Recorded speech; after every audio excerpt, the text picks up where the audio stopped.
In 1944, delegates from 44 nations gathered in New Hampshire to redesign money itself. They had just watched currency collapses fuel the Great Depression. They had seen competitive devaluations spiral into trade wars. They had witnessed economic chaos transform into global conflict. So they built a system anchored to something tangible. Gold. Every dollar was backed by metal. Every other currency was backed by the dollar. The logic was simple. Anchor money to something governments couldn't print. Prevent the collapse that had destroyed the 1930s. For 27 years, that anchor held. Then in 1971, reality caught up with the design. The world had printed more dollars than America held gold to back them. Foreign governments started demanding redemption. The vault in Fort Knox couldn't cover it. So President Nixon made a decision that reshaped the entire global order. He severed the dollar's link to gold permanently. The system didn't collapse, it adapted. Because within 2 years, American policymakers found a new anchor. Not metal, energy. Through strategic agreements with Saudi Arabia and other oil producers, global oil trade became denominated in dollars. If a country needed energy, it needed dollars to buy it. This created permanent structural demand for U.S. currency. The petrodollar was born. This wasn't just monetary policy, it was architecture. Every nation running factories needed oil. Every oil purchase required dollars.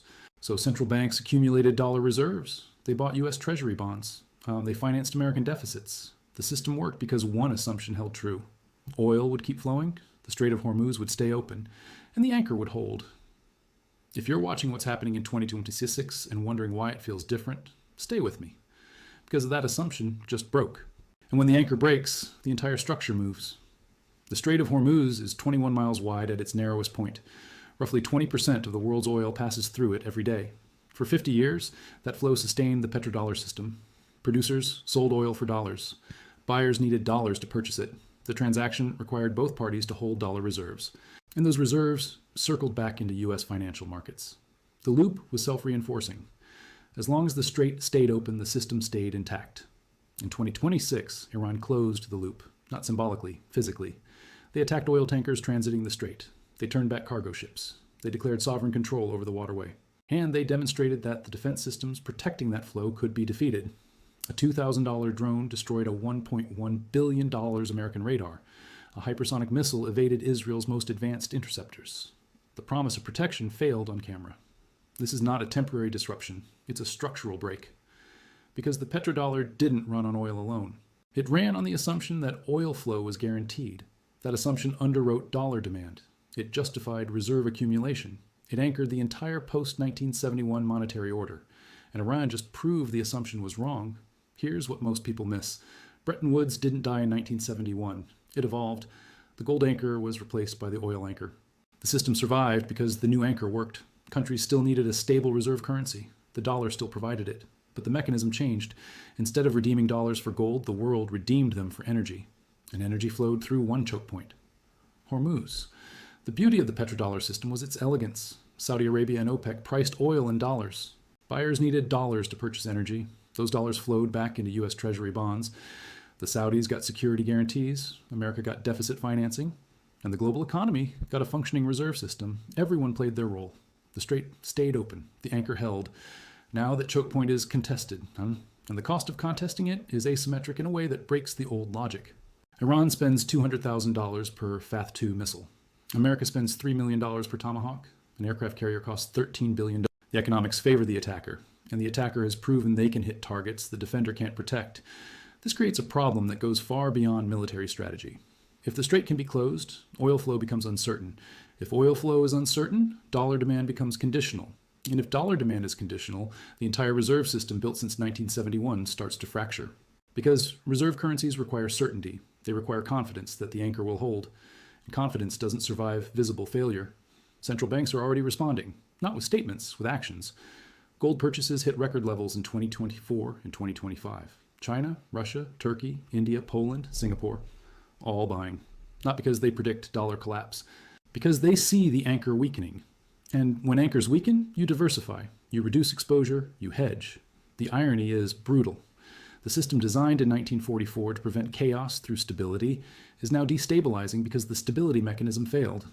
Bretton Woods created fixed exchange rates to avoid currency wars. That failed in 1971. The petrodollar created energy-backed demand to replace gold. That's failing in 2026. Each iteration of the system lasts until the anchor breaks, then it adapts. or it doesn't. What makes this moment different is the lack of obvious alternatives.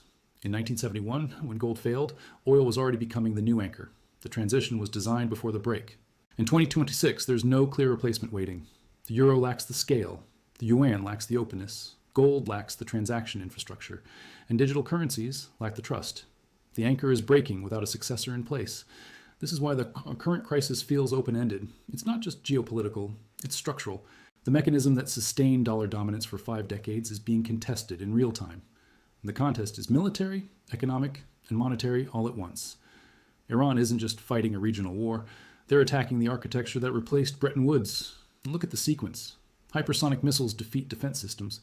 Oil tankers get hit. The Strait gets blockaded. American forces take casualties. Allies question protection guarantees. Oil prices spike. Inflation returns. Central banks face impossible choices. Raise rates and crush growth. Or hold steady and let prices run. Either choice weakens confidence, and confidence is the only anchor left. Meanwhile, the political response is constrained. America can't abandon the Strait without abandoning the petrodollar. But defending the Strait requires military engagement that carries enormous cost. Economic cost, political cost, and human cost.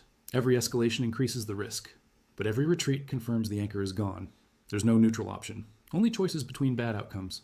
This is the bind Bretton Woods created and never solved. The system requires a hegemon, a country willing and able to provide global stability. In 1944, that was manageable. America had surplus industrial capacity, minimal debt, overwhelming military advantage. In 2026, the margins are thinner, debt is massive, industrial capacity is dispersed, and military advantage is being challenged by adversaries using asymmetric cost structures. The $2,000 drone destroying the $1.1 billion radar isn't just tactical. It's symbolic. It proves that the cost of maintaining the system exceeds the cost of disrupting it. And once that ratio flips, the system becomes unsustainable. Because hegemons can't maintain order when challengers can undermine it cheaper than it can be defended. Now add the oil variable. If Hormuz stays contested, prices stay elevated. Elevated oil reprices every assumption in the global economy. Shipping costs rise, manufacturing costs rise, inflation persists, central banks tighten, growth slows, debt becomes harder to service, and the dollar, instead of being the safe anchor, becomes the transmission mechanism for instability. This is the nightmare scenario Bretton Woods was designed to prevent. Collapsing trade, competitive pressures, monetary instability, political fracture. The system survived 80 years by evolving its anchor, gold to oil, tangible to strategic. But evolution requires time, and 2026 isn't providing time, it's providing shocks. The real danger isn't just economic, it's systemic. When the petrodollar weakens, every assumption built on top of it weakens too. Dollar reserves lose appeal. Treasury bonds face selling pressure. American deficit financing becomes harder. Global liquidity tightens. And nations start asking a question they haven't asked in 50 years. Why hold dollars if oil doesn't require them? That question doesn't have a comfortable answer. Because the alternatives are all flawed. Gold can't scale to match global trade volumes. The euro remains politically fragmented. The yuan is controlled by a state that restricts capital flows. And cryptocurrencies are too volatile to anchor trillions in reserves. So the world is stuck. The old anchor is breaking. No new anchor is ready. And the transition happens during a war. History shows this pattern before. The gold standard broke during World War I. Nations suspended convertibility to finance the war. They promised it was temporary. It became permanent. The interwar years stumbled through chaos, trying to rebuild a gold system that no longer fit the world. Then Bretton Woods formalized a new structure. But that took a second world war and total exhaustion to achieve. In 2026, we're in the interwar equivalent. The old system is dying. The new system hasn't formed. And the chaos in between creates opportunities and dangers in equal measure. Opportunities for those positioned outside the breaking anchor. Dangers for those fully invested in its continuation. The question isn't whether the petrodollar survives this war. The question is what replaces it if it doesn't. Because monetary systems don't disappear, they transform. The gold standard became Bretton Woods. Bretton Woods became the petrodollar. The petrodollar becomes, what? A multipolar reserve system? A return to gold? A digital restructure? None of those transitions happen smoothly. They happen through crisis. History shows that anchor breaks don't announce themselves cleanly. The gold standard didn't fail with a declaration. It failed gradually through the 1960s until Nixon formalized the break. The petrodollar won't fail with a press release. It's failing right now through contested sea lanes, spiking oil, and central banks hedging dollar exposure. The transition is already underway. Most people just haven't recognized it yet. This is where individual decisions matter, because systemic transitions create winners and losers. Those holding assets tied to the old anchor lose. Those holding assets independent of any anchor survive.